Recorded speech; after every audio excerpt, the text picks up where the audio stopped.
Abolugana mbalamusizza Mukama waffe Yesu Kristo. Twebaza Mukama Katonda atukumye n'atusa nateera sawa zino nga tukyali balamu. Bwe mulabanga nyimiridde wano mutegeera ensonga enkulu eriwo, ensonga enkulu gye tuluubirira ffenna okukola ate gwe mulimu omukulu Mukama waffe Yesu Kristo gwe yatutuma katusabe. Tukwebaza ayi Kabaka w'abakabaka olw'obukuumi bwo n'ekisa kyo n'okwagala kwo by'otuwadde. Taata tugenda kwiga ekigambo kyo tukkirize tusaasire ate otusonyiwe byonna kuba Yesu Kristo bwe tusabye amina. Njagala nkutegeeze ekinnyimiriza wano gwe wenandaba nti omulamo gwe tuliko gwa kubuulira njiri, omwaka gwe tuliko gwe baatutuma mu nsi yonna okubuulira enjiri. Kakati gwe ng'omusajja obuvunaanyizibwa bwo kuleeta muno. Bwe tutunuulira tuli ku mutogama nti omusajja muweereza, mukulembeza ate muweereza. Ne bw'otunula nti omusajja mukulembeza ate muweereza, tokulemberamu ate gwe ng'otudde. Tokulemberamu n'okomaninga mukole kino. Naye Matayo atugamba, bw'osoma Matayo essula 2:26 tekibenga bwe kityo mumwe, naye buli ayagala okuba omukulu mumwe anaabanga muweereza wammwe. Bw'oba oyagala okubeera omukulu sooka obeere omuweereza. Mu makaago bw'oba oyagala okubeera omukulu beera muweereza wa mukyalawo.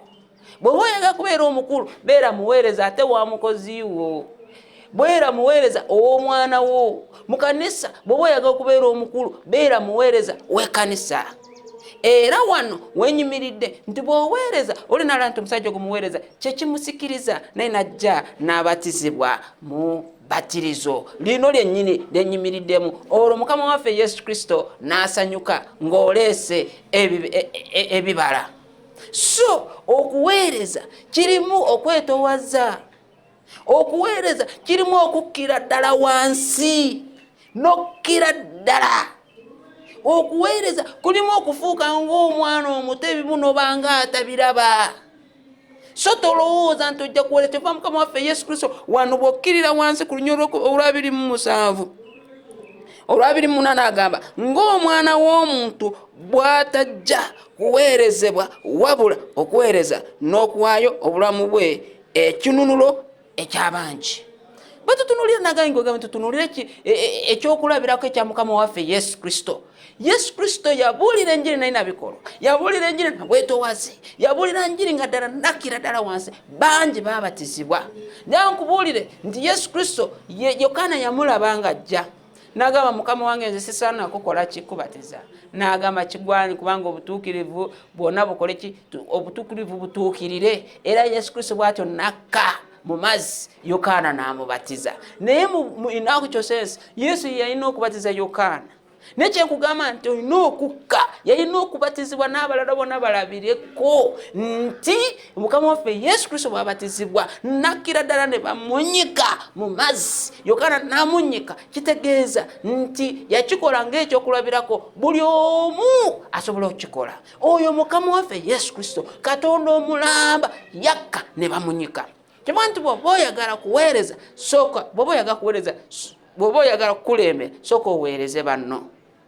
Toweteekamu era kambabulira amalala gakulembera kiggwo. Era yaleeta amalala Lucifer ebyavaamu kiggwo. Aleeta era gyapangapanga bino na biri n'ebyavaamu kiggwo. So gwe wena mpuliriza omusajja no message etuuka erifa abasajja. Etuuka eri gwe omusajja wonna gy'oli nti gwe omusajja tuva mu bino ebyamu. Kyova olaba ensangi zino abakazi batulyawo. Mumanyi lwaki? Kubanga ffe tumanyi okweteekamu eggume.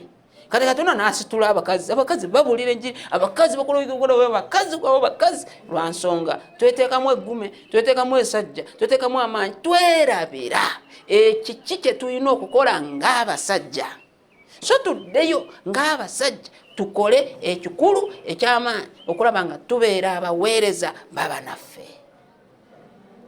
Ab'emikwano nkukubiriza ng'owuliriza obubaka buno obeere kyakulabirako ekirungi.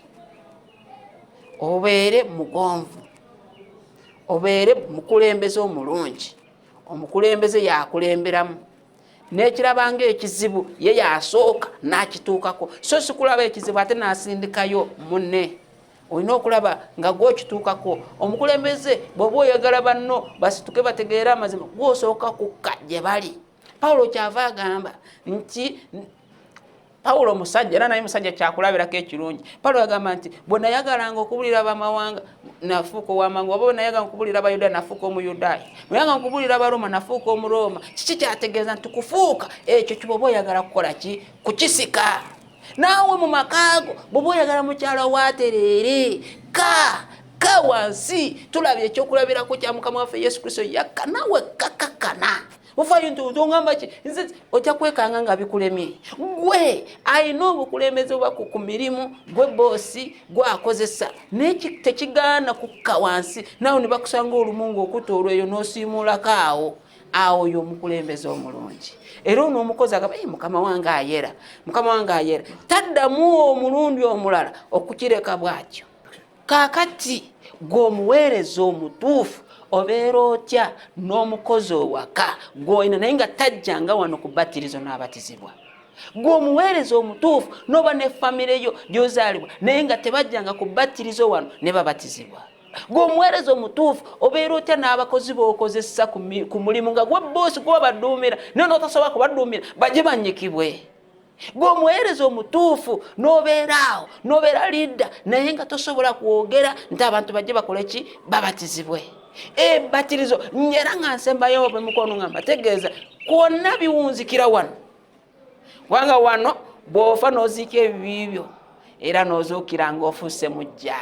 So bw'oba towunzikidde wano ebirala byonna bifu. Egudu leader alina okuba nga goolo agituukiriza ey'okubanga abantu baali nabo babatizibwa.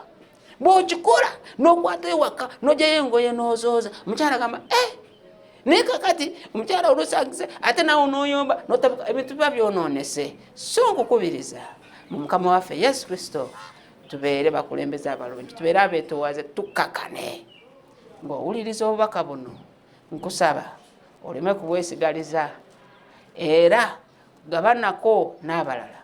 Tuli ku MDC Facebook MDC TV, ku Instagram MDC TV, tuli ku X MDC TV, ku YouTube MDC TV, then tulina TikTok MDC TV. Wonna otusangayo era n'obunyisa obubaka buno okulaba nga omusajja omutuufu asanye kweyisa atya, omusajja omutuufu asanye kukola atya. Naffe abasajja tuveeyo. Ab'emikwano mbaagaliza olunaku olulungi. Amanya n'eddoboozi asigadde yenze omubuulizi Asiimwe Rogers. Sibe bulungi katusabe. Tukwebaza Ayi Kabaka wa bakabaka olw'ekigambo kyo kino kye tuva okuyiga. Tukusaba kikola amakulu erife era n'okutukyusa tubeere abaweereza abalungi, abakulembeza abalungi ab'ekyokulabirako nga gwe Yesu Kristo bwe wali ekyokulabirako ng'oli mu nsi muno. Tusaasire omwoyo watukolemu omulimu tumuwulirize, otusonyiwe otukulembere mu byonna ku bwa Yesu Kristo bwe tusabye. Amiina.